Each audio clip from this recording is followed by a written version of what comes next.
ہماری پارلیمانی تاریخ پر نظر ڈالیں تو اندازہ لگانا مشکل نہیں کہ طاقت کا سرچشمہ کون ہے۔ اس ملک میں جہاں طاقت ہے وہیں اقتدار، چاہے برسر اقتدار کوئی بھی ہو۔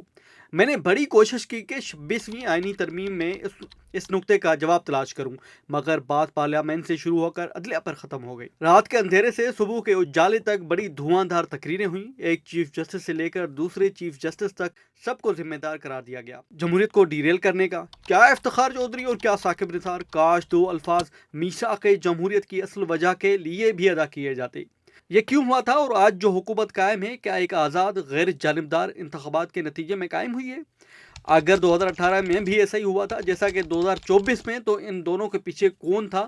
کیا اس کا جواب اس 26ویں آئینی ترمیم میں ملتا ہے؟ بات 58(2) کی محمد خان جونیجو، محترمہ وینیندر بھٹو اور میاں نواز شریف، مگر حضور یہ بھی تو بتاتے کہ ہر مرتبہ جب کسی وزیر اعظم کو گھر بھیجا گیا تو پہلا خیر مقدمی بیان کس کا آتا تھا؟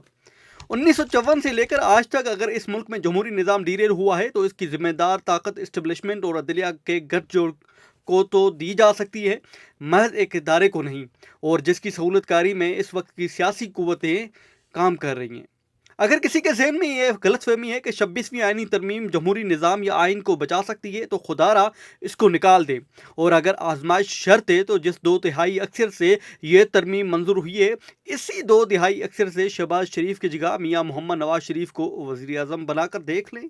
بات بہت سادی سی ہے، اس ترمیم کو لانے کی ڈیڈ لائن 23 اکتوبر تھی، وگرنہ نہ اتنی جلدی بازی کی جاتی۔ 18ویں ترمیم میں تو 9 ماہ لگ گئے تھے، اور ظاہر ہے اس کی بنیادی وجہ موجودہ چیف جسٹس قاضی فائز عیسیٰ کی رخصتی اور جسٹس منصور علی شاہ کی بحیثیت چیف جسٹس تقرری تھی۔ قاضی صاحب کو میں یہ کریڈٹ ضرور دوں گا کہ انہوں نے سابق چیف جسٹس عمر عطا بندیال کی طرح نہ 184 کا استعمال کیا، نہ ہی ہر سماج میں من پسند بینچ تشکیل دیا۔ البتہ ان کا سب سے متنازع فیصلہ بہرحال وہی کہلائے گا جس کے نتیجے میں ایک سیاسی جماعت سے اس کا انتخابی نشان واپس لے لیا گیا۔ البتہ قاضی فائز صاحب نے بعض مقدمات کی براہ راست کو کوریج کا اہتمام کر کے ایک احسن فیصلہ کیا، کیونکہ بہرحال عوام کو جاننے کا حق حاصل ہے۔ 26ویں آئینی ترمیم کے دوران اسلام آباد کا سیاست مرکز بنا رہا۔ اس میں سب سے زیادہ متحرک دو شخصیات نظر آئیں، ایک پاکستان پیپلز پارٹی کے چیئرمین بلاول بھٹو اور دوسرے جمعیت علماء اسلام کے سربراہ مولانا فضل الرحمان۔ مگر ایک اہم ترین شخصیت جو منظرنامہ سے دور رہی وہ ہے پشتون ملی عوامی پارٹی کے سربراہ محمود خان اچکزئی، جو اس تقریباً نامعلوم 6 جماعتی اتحاد کے سربراہ تھے، جس میں پاکستان تحریک انصاف BNP مینگل بھی تھے۔ اس پورے پروسیس میں پی ٹی آئی سیاسی طور پر کمزور نظر آئی۔ اس نے اپنا سارا وزن مولانا کے پلڑے میں ڈال دیا اور آخری وقتوں میں اسی پر مطمئن ہو گئے کہ اس ترمیم سے کچھ متنازع شقیں نکال دی گئی ہیں، اور بس انہوں نے ووٹ نہ ڈالنے پر اتفاق کیا۔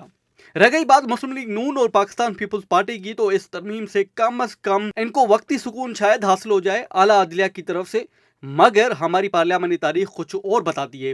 3 مثالیں دے کر آگے بڑھتا ہوں جس سے آپ اندازہ ہو جائے گا کہ اصل مسئلہ عدلیہ یا چیف جسٹس کا نہیں ہے۔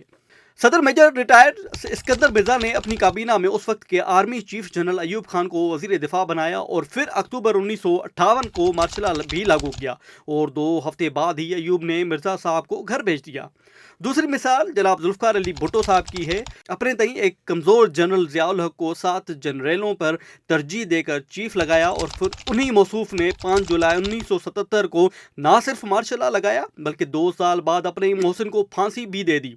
تیسری مثال جنرل پرویز مشرف کو 3 جنرلوں پر ترجیح دے کر سابق وزیر اعظم نواز شریف نے آرمی چیف لگایا، اور سال بھر میں ہی مشرف صاحب نے یہ احسان اتار دیا 12 اکتوبر 1999 کو۔ اب تینوں حضرات کو اپنے غیر آئینی اقدامات کو تحفظ دینے کے لیے من پسند عدلیہ اور چیف جسٹس لانے پڑے، جس نے اس عمل کا حصہ بننے سے انکار کیا۔ وہ گھر گیا، اس لیے تاریخ آج ان ججوں کو اچھے الفاظ میں یاد نہیں کرتی۔ لہٰذا اس 26ویں آئینی ترمیم میں ایسا کوئی تحفظ عدلیہ کو حاصل نہیں۔ کل جب کسی وزیر اعظم کو گھر بھیجنا ہوگا تو یاد رکھیں اسی طرح کے آئینی بینچ کے ذریعے بھیجا جائے گا، اور یہی بینچ اس پورے عمل کو آئینی اور قانونی بھی کہے گا۔ وزیر اعظم شہباز شریف کہتے ہیں کہ آج پارلیمان آزاد ہو گئی۔ اگر ایسا ہے تو وہ بلاول بھٹو کے ساتھ مل کر میثاق جمہوریت کو مکمل طور پر نافذ کر کے دکھائیں۔ 26ویں آئینی ترمیم کو منظور کرانے اور اتفاق رائے پیدا کرنے کے اس پورے عمل میں اگر کوئی جماعت سب سے کمزور نظر آئی تو وہ متحدہ قومی موومنٹ MQM پاکستان تھی۔